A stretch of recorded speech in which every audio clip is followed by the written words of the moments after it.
In searching for our greatest games of 2023, Legendary Tactics has entered the Matrix.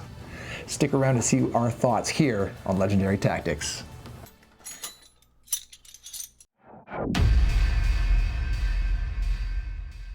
In today's review, we're going to look at 5 different aspects of this game. Number 1, we're going to look at mechanics. Number 2, we're going to look at the theme. Number 3, we're going to look at the general aesthetics. Number 4, we're going to do what we call upside downside, where we talk about what we like, what we didn't like. And then finally, number 5, we're going to compare it to other games. And we'll look at those 5 aspects in this review. Nice. So, whoa. Legendary Encounters. Yes. Legendary Tactics. I love the name. Can't go wrong with it. But what were your thoughts? Now, you have only played a couple games of it. Yes. I played more than you have, but what are your thoughts? I am really liking this game. Okay, let's start with mechanics, say. Okay. From a mechanics gameplay mechanic, the deck building and how it unfolds. Really enjoy that part. It's got a lot of familiar aspects to it there, where and so you can kind of quickly get into the game. Yes. So I really enjoyed it. How about you on that one? For me, I have have the Legendary Encounters Alien as well, and I've always been really impressed of how they take essentially, some cards and just how they put everything together so that you're always surprised at what they throw at you. Yes. Because they'll be like, okay, now we're going to do this. And then you're like, oh, okay, that's cool. And then you've got to overcome that little obstacle. Yes. And then, so they turn the really straightforward mechanics into kind of a moving puzzle that I think nice, is really interesting neat. web, right? Yeah, I think they've always done really, really well with that.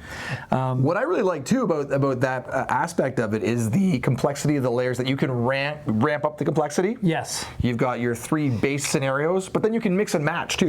Yeah. So I feel like there's a lot of replayability there, right? Yep, absolutely. So what about like theme? Obviously, I love the Matrix. No, that was one of the reasons I wanted to try it out, to be honest, is the theme of the Matrix. I've really enjoyed, particularly the first one. Yes. That's where I was hooked. Yes. And I would say this game did not disappoint as far as that goes. And really the mechanic of being in the Matrix and hopping out to the real world and then moving back in to the Matrix there, I thought that was, it's a neat way of doing it, because in Alien it doesn't matter. You can always buy cards from the dock or whatever, the one in they call it in the Alien one, right? And you can do your fighting and whatever. But this one you have to manage this, getting back and forth. And sometimes you want to recruit some cards here, but you're stuck in the Matrix. Stuck in the Matrix and you're jammed up, and you got to stay there, and you just got to burn cards for nothing. Because you need one of these phones free, and it cannot be broken. And you can use this one as long as the combat zone isn't too congested. But also at a cost of 3. But it's a payphone. So I thought that was neat. That was a smart way of integrating the story of the Matrix into this game as well. So next up, we have aesthetics overall. Well, you can't go wrong with the neoprene, right? The rollaway mat, the rollaway board, awesome. That is pretty awesome. Yes. So that was, and I remember you with the Alien game, that was one of the first things you showcased. It is really nice. It's really nice. Watch this, Cax, and came the game. It was awesome. And again, the Matrix does the same thing. Beautiful board, really nice. I would say if there was one area, I think the standees could have been. Yeah, you could have gone with like maybe miniatures, Well, ideally, yeah. I mean, however, that's also going to increase costs, and I think they spent the money on the right parts of this game. Right? Yes. Now, these things are important, but really it's the flavor text, it's the text on and how everything fits together, right? Yeah. Where the time was spent and appropriately I mean, there's so. a bit of a mixed kind of aesthetic. Like if you look at this type of art versus that, right? Like this one, it's a little bit kind of mix and match. A lot of caricatures, for a lot of them. There's a lot of caricature drawing. Yeah. Not as much of the realistic. Yeah. I would say, exactly. Right? But it has a bit of it's okay. It didn't put me off or anything like that. No, it's not. The cartoony look. That was fine. That was fine. It wasn't. It didn't take away from my experience. No. I think the art is fine, and how about you? I think the art is fine. I'm one that worries less about the aesthetics in a game. Agreed. Personally, it's just I'm more interested in the mechanics rather than the look of it. Itself. I'm happy to play an ugly game that is amazing and plays well. Right. So It keeps you really into it. yeah, so it didn't bother, but I do love the neoprene mat. Oh, it It's is pretty nice. awesome. Yes, yeah. It does look good. Yeah. So the next criteria would be, I guess, the upside downside. So what did you like? What did you dislike? So I really liked how the game immerses you.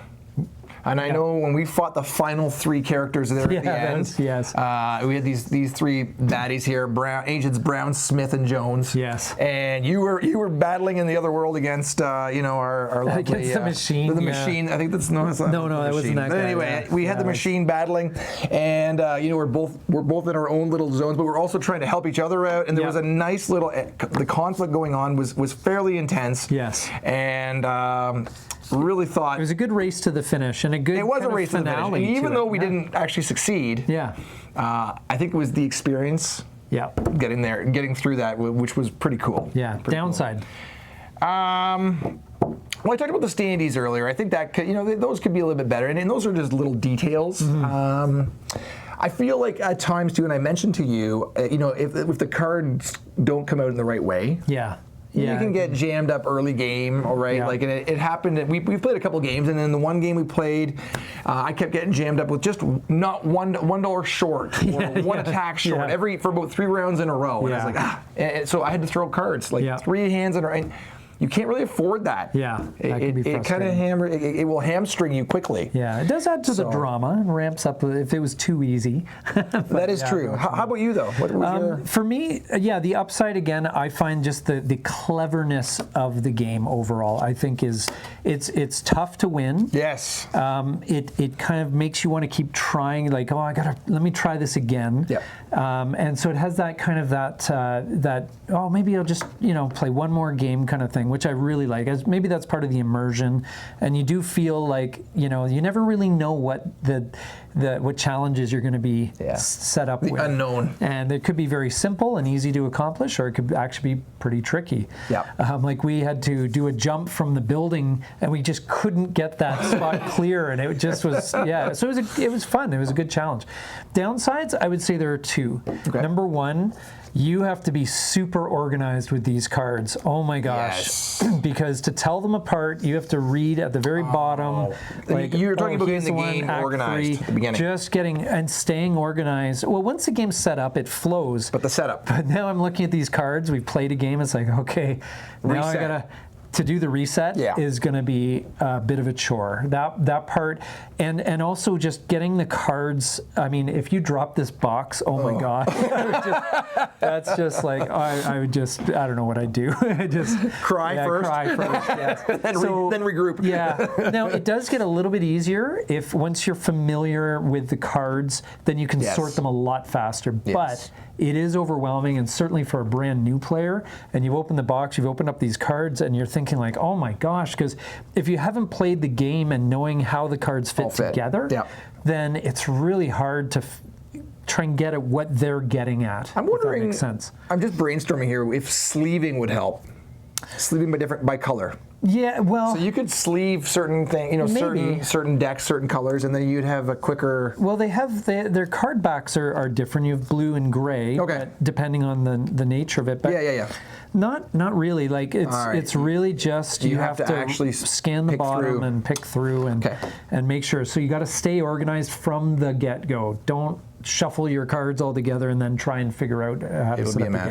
So that's one major thing, is just you do have to brace yourself for a bit of organizational detail. The second thing is the rules. The rules are fine in terms of how they're written, but man, when you're trying to look up a specific thing, it's really hard to find. I mean, they've got a few different spots where you can find, like for example, they have the hero keyword abilities, but then at the end they have keyword quick reference, which refer to different things, and you're just trying to find stuff. It can be tough. Sort of like which section should I look in? Yeah, like the rules as written are relatively clear, especially if you're familiar with legendary encounters. If you've played the system before, you'll be able to get yourself set up very, very quickly.